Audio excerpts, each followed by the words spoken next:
राधे राधे दोस्तों। आज हम आपको सुनाएंगे एक अनोखी प्रेम कहानी, एक प्रेतनी और नाई के सच्चे प्यार की कहानी। दोस्तों, अगर आप हमारे चैनल पर नए हैं तो प्लीज़ हमारे चैनल को सब्सक्राइब करें, वीडियो को लाइक करें और शेयर करें। बहुत समय पहले की बात है। पंजाब के पहाड़ी इलाके में एक छोटा सा गांव बसा हुआ था, जिसका नाम था सुल्तानपुर। पहाड़ी इलाकों में अक्सर घर एक साथ देखने को नहीं मिलते हैं। ये घर एक दूसरे से काफी फासले पर होते हैं। इस गांव में मुश्किल से कोई 40 घर थे। इस गांव में एक नाई भी रहता था। नाई का नाम रघु था। वह बहुत ही नेक और शरीफ, भगवान पर विश्वास करने वाला बंदा था। उसकी शरीफाई के कारण लोग उसे बड़ा आदर और सम्मान देते थे। भगवान ने उसे 5 बच्चों से नवाजा था। नाई की बीवी भी बड़ी समझदार और सलीकेदार औरत थी। नाई की जवानी अभी पूरी तरह भी नहीं गुजरी थी कि उसे एक गहरा झटका लगा। उसकी जिंदगी की साथी, उसकी पत्नी उसका साथ छोड़ गई। सर्दियों के दिन थे। नाई की पत्नी को निमोनिया ने घेर लिया था। गांव के वैद्य को नाई ने दिखाया, मगर कोई फायदा नहीं हुआ था। किसी अस्पताल तक ले जाने की नौबत ही नहीं आई और नाई की बीवी की मृत्यु हो गई। नाई की तो जैसे दुनिया ही बदल गई थी। बच्चे ज्यादा बड़े भी नहीं थे। 3 बेटे और 2 बेटियों में बड़ी बेटी 12 साल की थी। नाई अब घर के काम भी करता और बाहर भी रोजी रोटी कमाने जाता। गांव के लोगों ने उसे सलाह दी कि रघु, तुम दूसरी शादी कर लो, मगर रघु जो साफ इनकार कर देता था। नाई बहुत ही हाथ पांव मारता, मगर इतना ही कमा पाता था कि उसे बस 2 वक्त की रोटी मिल सके। गांव वालों ने कुछ तो मदद की, मगर कब तक? आखिर खुद की मेहनत किए बगैर कुछ हासिल भी तो नहीं हो सकता था। नाई ने सोचा, इस गांव में तो थोड़े ही घर हैं। हर रोज कोई बाल या दाढ़ी करवाने नहीं आता है, इसलिए क्यों ना दूसरे गांव में किस्मत आजमाई जाए। अब दूसरा गांव पहाड़ी के नीचे था, जो नाई के गांव से 6 मील के फासले पर था। उस समय दूसरे गांव जाने के लिए बैलगाड़ियों का इस्तेमाल होता था, मगर तब तक उस गांव में किसी के पास बैलगाड़ी भी नहीं थी। वैसे भी पहाड़ी इलाका था। नाई अब सुबह सुबह उठता, अपने घर के जरूरी काम करता, बच्चों को खाना बनाकर खिलाता और खुद भी खाता, और बच्चों को घर में बंद रहने की हिदायत देकर वह अपने आसपास के 2-4 पड़ोसियों को भी कह देता था कि बच्चों का थोड़ा ध्यान रखें। और नाई मुंह अंधेरे ही अपने सामान का थैला लेकर जंगल के बीच से होकर दूसरे गांव की ओर चल पड़ता था। पहाड़ियों से नीचे उतरने के बाद नाई को एक छोटी और कम बहाव वाली नदी को भी पार करना पड़ता था, और फिर से नीचे उतरने के बाद उसे जो गांव में पहुंचना पड़ता था। 2 मील जंगल का रास्ता तय करने के बाद ही जो नाई था वह दूसरे गांव में पहुंचता था।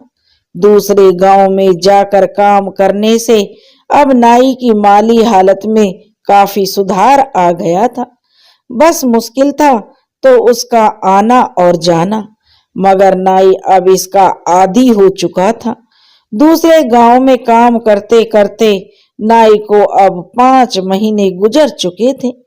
एक दिन नाई दूसरे गांव से वापस अपने गांव आ रहा था। नदी पार करने के बाद नाई ने अपने गांव की राह पकड़ी तो उसकी नजर एक पेड़ पर पड़ी, जिसे देखकर वह हैरान रह गया। पेड़ की डाल पर एक बहुत ही खूबसूरत जवान औरत बैठी हुई थी और नाई को बड़ी ही मोहब्बत से देख रही थी। नाई डर गया। वह जल्दी जल्दी आगे बढ़ने लगा, तो पीछे से बड़ी ही संजीदगी से भरी आवाज आई, रघु रुक जाओ। नाई ना चाहते हुए भी रुक गया। औरत फुर्ती से कूद कर नीचे आई और नाई के पास पहुंची। नाई बोला, तुम कौन हो और यहाँ क्या रहती हो और तुम मुझसे क्या चाहती हो? वह औरत बोली, मेरा नाम सिवाई है, मैं फूल नगर में रहती हूँ। नाई अपने जो दिमाग पर जोर देकर सोचने लगा कि फूल नगर नाम का गांव तो आसपास है ही नहीं। यहाँ के आसपास के गांवों को नाई अच्छी तरह से जानता था।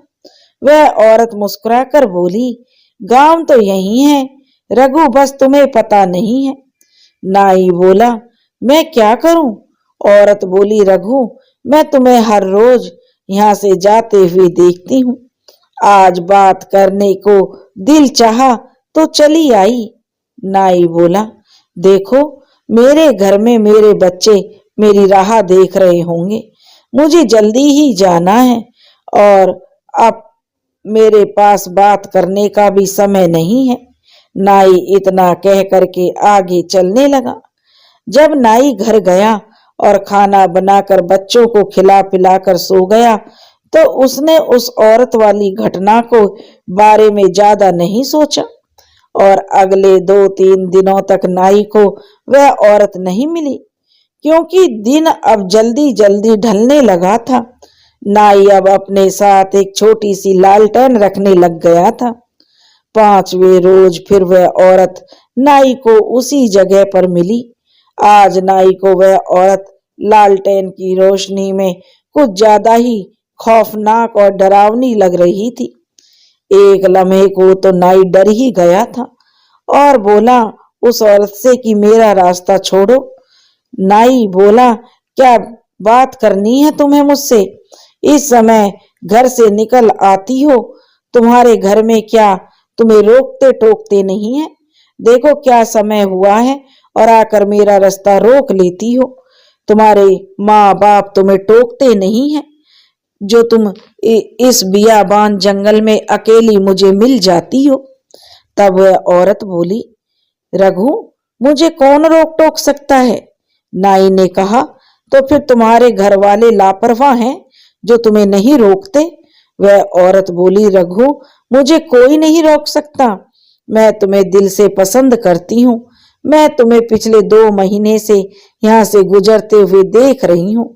जब मैंने तुम्हें पहली बार यहाँ से गुजरते देखा तो देखती रह गई थी।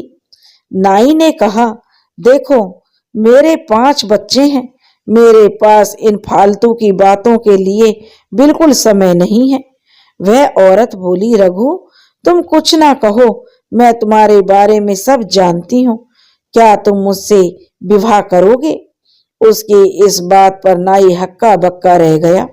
नाई बोला, मैं तुम्हें जानता तक नहीं और तुम विवाह की बात तो दूर की, मेरे बच्चों का पेट मुझसे मुश्किल से भरता है, बड़ी मुश्किल से अपने बच्चों को पाल रहा हूँ। शादी का बोझ उठाना अब मेरे बस में नहीं है। औरत बोली, रघु, अगर तुम मुझसे विवाह कर लोगे तो तुम्हारे घर की हालत अच्छे से सुधर सकती है। नाई कहने लगा, अरे वाह, तुम्हारे पास क्या अलादीन का चिराग है? वह औरत रघु से बोली, देखो रघु, तुम अच्छी तरह से सोच लो और मैं तुम्हें यहीं पर मिलती रहूंगी। इतना कहकर वह औरत पेड़ों के झुरमुट में गायब हो गई। नाई भी बड़बड़ाते हुए अपनी राह चलने लगा, कहने लगा, पगला गई है। अगले रोज फिर नाई उस दूसरे गांव में पहुंचा और अपना काम करके जब वह वापस लौट रहा था तो उसी जगह पर वह औरत नाई से बोली, रघु, तुमने क्या सोचा है? नाई बोला उस औरत से कि तुम्हें मुझ में क्या नजर आया? तुम्हें पता भी है मेरे 5 बच्चे हैं, तुम्हारे घर वाले इस विवाह के लिए राजी नहीं होंगे। तब वह औरत बोली, तुम सब कुछ मुझ पर छोड़ दो रघु, बस यह बताओ कि मुझसे विवाह करोगे या नहीं। नाई ने जवाब नहीं दिया। औरत ने कहा, सोच लो रघु, तुम्हारे पास अब भी समय है। नाई बोला, देखो मेरे 5 बच्चे हैं और मुझे विवाह नहीं करना है। और नाई ने मना कर दिया। तब वह औरत बोली, देख लो रघु, अभी समय है। इतना कहकर फिर वह औरत वापस चली गई। और अगले दिन नाई का जो अपने काम में मन नहीं लगा, वह बहुत ही बेचैनी महसूस करने लगा। वह जिस गांव में काम करता था, उस गांव में जो सबसे ज्यादा बुजुर्ग आदमी थे। आज नाई उस बुजुर्ग आदमी के पास गया और खुद के साथ हो रही सारी घटना उस बुजुर्ग आदमी को कह सुनाई। वह बुजुर्ग बोला, रघु, मैंने भी कभी फूलपुर गांव का नाम नहीं सुना है, और यह गांव तो आज तक मैंने सुना क्या, कभी मेरे सामने भी नहीं आया है। उस बुजुर्ग ने कहा, रघु, तुम जल्दी जाओ। अगर आज वह औरत तुम्हें मिले तो तुम उसे बातों में उलझा कर रखना और उसकी आंखों को गौर से देखना कि वह अपनी पलकें झपकाती है या नहीं। और एक बात रघु, तुम उसके पांव भी देखना कि उसके पंजे कौन सी तरफ हैं, और कल आकर तुम मुझे यह सब बताना। इतना कहकर वह बुजुर्ग कुछ सोचने लगा और नाई ने अब अपने गांव की राह पकड़ ली। नाई जब नदी पार करके उसी जगह पर पहुंचा तो वह औरत वहीं उस पेड़ पर बैठी हुई नाई को नजर आई। नाई ने उसे बड़े ध्यान से देखा तो वह औरत पेड़ से नीचे उतरी और रघु के पास आ गई और बड़े प्यार से बोली, रघु, तुमने आज बहुत देर कर दी। नाई बोला, हाँ, आज काम कुछ ज्यादा था। नाई अब उसकी आंखों को जो बड़े ध्यान से देखने लगा। उसकी आंखों में एक अजीब सी चमक थी और साथ ही साथ दहशत भी थी। एक बार तो जो नाई चकरा गया, फिर वह अपने आप को संभालते हुए उसके पैरों की तरफ देखने लगा, मगर उसके लंबे लहंगे की वजह से पैरों को देखना संभव नहीं हो पाया। फिर नाई ने अचानक कुछ सोचा। नाई बोला, अरे, मैं तो आज तुम्हारे लिए पायल लाया हूं। इतना कहकर नाई अपने थैले को झूठ में ही टटोलने लगा और उस औरत ने खुशी से अपने लहंगे को ऊपर किया और बोली, लाओ तो रघु, मुझे पहना दो पायल। नाई ने जब यह देखा तो डर से उसका मुंह खुला का खुला रह गया। वह फिर जल्दी से बोला, अपने आप को संभालकर, कि लगता है मैं दुकान पर ही जो पायल भूल कर आ गया हूं, कल जरूर लाऊंगा। उस औरत ने खुशी से कहा, ठीक है रघु, कल जरूर लेकर आना, मैं तुम्हारा इंतजार करूंगी। इतना कहकर औरत पेड़ों के झुरमुट में चली गई।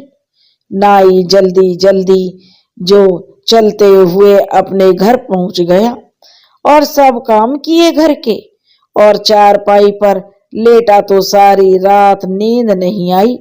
नाई अब अगले रोज अपने काम से निपटा और दूसरे गांव पहुंचा तो सीधा उस बुजुर्ग बाबा के पास गया और कल की सारी घटना उस बुजुर्ग बाबा को सुना दी। बाबा ने कहा नाई से, रघु, मुझे जिस बात का डर था वही हुआ। नाई बोला, क्या मतलब बाबा? तो बुजुर्ग बोला, उसने तुम्हें अपने गांव का नाम फूलपुर बताया है। दरअसल उसने अपनी दुनिया के गांव का नाम तुम्हें बताया है। उनकी अपनी एक दुनिया होती है। कभी कभी गलती से ये हमारी दुनिया में आ जाते हैं। नाई बोला, जी, आप मुझे साफ साफ बताइए बाबा, मुझे कुछ भी समझ नहीं आ रहा है। बूढ़ा बुजुर्ग बोला, रघु, जिसे तुम औरत समझ रहे हो, दरअसल वह एक भूतनी है जो तुमसे सच्ची मोहब्बत कर बैठी है। बुजुर्ग की बात सुनकर नाई के चेहरे का रंग उड़ने लगा। नाई बोला, तो बाबा, अब मैं क्या करूं? बुजुर्ग बोला, देखो रघु, वह तुम्हें कोई नुकसान भी पहुंचा सकती है अगर तुम उसका कहा नहीं मानोगे तो। नाई बोला, तो फिर बाबा मैं क्या करूं?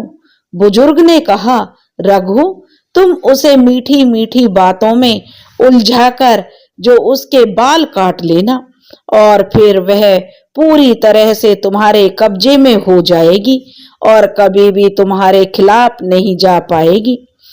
मगर याद रखना, कटे हुए बाल उसके हाथ नहीं लगने चाहिए। ऐसी जगह बालों को छुपा देना जहां उन्हें वह ढूंढ ना सके। नाई ने कहा, बाबा, मैं उसे गुलाम नहीं बनाना चाहता, बल्कि मैं तो अपनी उससे जान छुड़ाना चाहता हूँ। बूढ़ा बाबा बोला कि उससे छुटकारा पाना रघु इतना आसान नहीं है। तुम उससे मोहब्बत भरी बातें करो, जब वह तुम्हारे काबू में आ जाएगी तो अपने आप अपने बारे में तुम्हें सच सच बता देगी। मेरी बात मानो तो उसे बस में करके देखो, इसके अलावा वह तुम्हें हर हाल में बर्बाद कर देगी अगर तुम उसके कहे अनुसार नहीं चलोगे। नाई अब दिन भर सोचता रहा और जब सांझ ढली वह अपने गांव की तरफ चलने लगा तो आज वह औरत फिर उसे उसी जगह पर उसका इंतजार करती हुई मिली। रघु बोला, आज तो तुम बहुत खूबसूरत लग रही हो। नाई ने उसे यह जाहिर नहीं होने दिया कि वह उसका राज जान गया है और उससे मीठी मीठी बातें करने लगा। नाई के मन ही मन अब यह सोच रहा था कि उसके बाल कैसे काटूं। उसके मन में यही खुरापात चल रही थी और जो वह कहने लगा कि देखो, मैं तुम्हारी पायल लेकर आया हूं, तो वह बड़ी खुश हो गई और कहने लगी, तो आपने मुझे पहनाया नहीं। तो नाई अपने थैले को जमीन पर रखकर उसे टटोलने लगा। तभी वह औरत पायल को देखने के लिए उत्सुकता में झुकी कि कैसी पायल जो रघु लेकर आया है। तो नाई ने उसी समय उसके चेहरे के पास लटकती बालों की लट को जो अपनी कैंची से काट लिया। औरत अब जोर जोर से रोने लगी और डरावने रूप में आ गई। नाई को भी बड़ा डर लग रहा था। वह उस औरत से बोला कि तुम क्यों रो रही हो? तो वह औरत बोली, रघु, तुमने मेरे साथ धोखा किया है, मेरी मोहब्बत के साथ तुमने छल किया है, उसका फायदा उठाया है। मैं तो वैसे भी तुम्हारी गुलाम थी, मगर यह तुमने मेरे साथ मेरे बाल काटकर अच्छा नहीं किया। नाई बोला, अच्छा तो पहले तुम अपने उसी रूप में आ जाओ और अपने बारे में सब मुझे बताओ। औरत अपने खूबसूरत रूप में आ गई और कहने लगी, मेरा नाम समाय है, मैं हमारी बस्ती फूल नगर है जहां मैं रहती हूँ। एक दिन मैं घूमती हुई इधर आ निकली। मैंने जब तुम्हें शाम को यहाँ से फूल नगर से आई और तुम्हें यहाँ से जाते हुए देखा तो मैं तुम पर फिदा हो गई। अब तो मैं तुम्हारी गुलाम हूँ। बताओ तुम्हारे लिए मुझे क्या करना है और मैं तुम्हारे लिए क्या कर सकती हूँ। नाई ने कहा, अब मुझे तुमसे कोई खौफ नहीं है, तुम अपने घर जा सकती हो। और वह कहने लगी, नहीं, मैं अपने घर अब नहीं जा सकती। तो नाई बोला, ठीक है, अब मैं तुम्हें अपने घर ले जा सकता हूँ। मगर नाई उससे बोला, मेरे बच्चों के सामने कभी भी अपने असली रूप में आने की जरूरत नहीं करना। कभी भी मेरे बच्चे तुम्हारे उल्टे पांव न देख लें और गांव वालों के सामने भी तुम्हारा राज नहीं खुलना चाहिए, वरना तुम अच्छी तरह जानती हो कि तुम मेरे काबू में हो। वह औरत बोली, हाँ, मैं जानती हूँ रघु, अगर तुम मेरे बाल भी ना काटते तो भी मैं तुम्हारी हर बात मानती और तुम्हारा कहना पूरा करती। मुझे तुम्हारी हर बात मंजूर है रघु, तुम्हारे साथ चलने में मैं खुश हूँ। नाई ने कहा, मेरा तुम्हारा कोई रिश्ता नहीं है और कोई गलत ख्याल भी अपने मन में मत लाना। उस औरत ने कहा, जो हुक्म, और रघु नाई बोला, चलो तो अब मेरे साथ। और वह औरत नाई के साथ साथ चलने लगी। जब वे लोग घर पहुंचे तो नाई की बेटी ने पूछा, बापू यह कौन है? तो नाई ने कहा, बेटा यह तुम्हारी नई माँ है। बच्चे घर में माँ को पाकर बड़े खुश हुए। नाई खाना बनाने लगा तो वह औरत बोली, अब आपको खाना बनाने की जरूरत नहीं है। आज से मैं तुम लोगों का खाना बनाऊंगी और तुम्हारे सारे काम करूंगी। आज से तुम घर के कामों से आजाद हो। तुम्हारी सारी जिम्मेदारियां अब मेरी हैं। और सच में नाई की तो जैसे दुनिया ही बदल गई। सब काम घर के अपने आप होने लगे। नाई ने अपने बच्चों को भी सख्ती से कहा था कि नई माँ के बारे में बाहर किसी को नहीं बताना। बच्चे अब घर के बाहर खेलने जाते तो लोग यह देखकर बड़े हैरत में पड़ जाते कि अब बच्चे नहा धोकर साफ सुथरे और अच्छे धुले हुए कपड़े पहने हुए रहने लगे हैं। घर में भी अब साफ सफाई रहने लगी है। घर भी साफ सुथरा चमकने लगा है। असल में वह औरत दूसरों को दिखाई नहीं देती थी। कभी कभी औरत को नाई द्वारा काटे बालों का बड़ा अफसोस होता था, क्योंकि अब वह अपनों से नहीं मिल सकती थी। अपनी दुनिया में भी वह नहीं जा सकती थी। नाई ने वे बाल अपने जो घर में एक खड्डा खोदकर और उन्हें एक हंडिया में डालकर और उसका मुंह बंद कर कर एक दीवार के नीचे दबा दिए थे। समय बीतता गया। बच्चे अब बड़े होने लगे। लोगों ने बच्चों से पूछना शुरू कर दिया कि तुम्हें तैयार कौन करता है और कौन तुम्हारे घर का काम करता है। तो बच्चों ने कह दिया, हमारी माँ हमें तैयार करती है, वही घर के सारे काम करती है। लोगों को बड़ा अचंभा हुआ कि यह कैसे हो सकता है। इसकी माँ को मरे तो सालों बीत गए हैं। फिर एक दिन सांझ को पड़ोस की एक औरत चुपके से नाई के घर में ताक झांक करने लगी। बस औरत ने उसी दिन उस औरत से भूल हो गई। वह उस पड़ोसन को उल्टे पांव से सब्जी काटती हुई नजर आ गई। पड़ोसन तो वहीं बेहोश हो गई। और जब पड़ोसन को होश आया तो घर जाकर अपने पति को यह सारी बातें बताई। उसका पति बोला, यह सब बातें दोबारा अपने मुंह से मत कहना, नहीं तो लोग तुम्हें झूठी बोलेंगे, पागल बोलेंगे। भला ऐसे भी कहीं हो सकता है, लेकिन हमारी बात पर कोई यकीन भी नहीं करेगा। पड़ोसन बोली, मैं भगवान की कसम खाकर कहती हूँ, मैंने जो देखा वह मैंने तुम्हें सच सच बताया है। और हमारी बात पर अगर तुम्हें यकीन नहीं है तो तुम भी उस औरत को देख लो। पड़ोसन का पति नाई के घर ताक झांक करने लगा तो एक दिन उस पड़ोसन के पति ने भी उस औरत को देख लिया। फिर यह बात पूरे गांव में फैल गई। सब नाई के घर को भूतनी का घर कहने लगे। नाई का घर अब भूतनी के घर के नाम से मशहूर हो गया।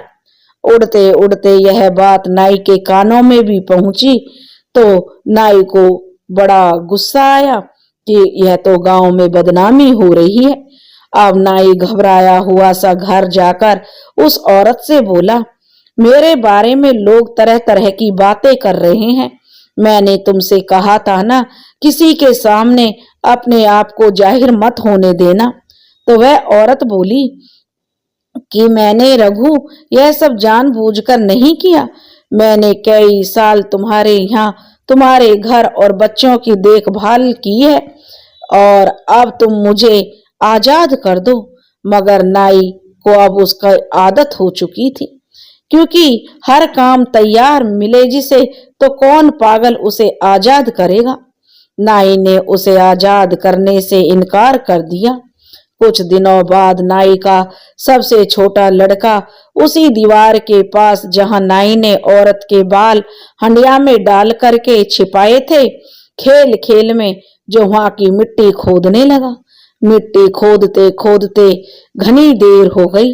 तो औरत जो उस लड़के के पास गई और उसे कुछ खाने को देने के लिए आई, तभी उस औरत की नजर उस हंडिया पर पड़ी। वह लड़का बोला, देखो माँ, इस हंडिया में क्या है? मैं कब से इसे बाहर निकालने की कोशिश कर रहा हूँ।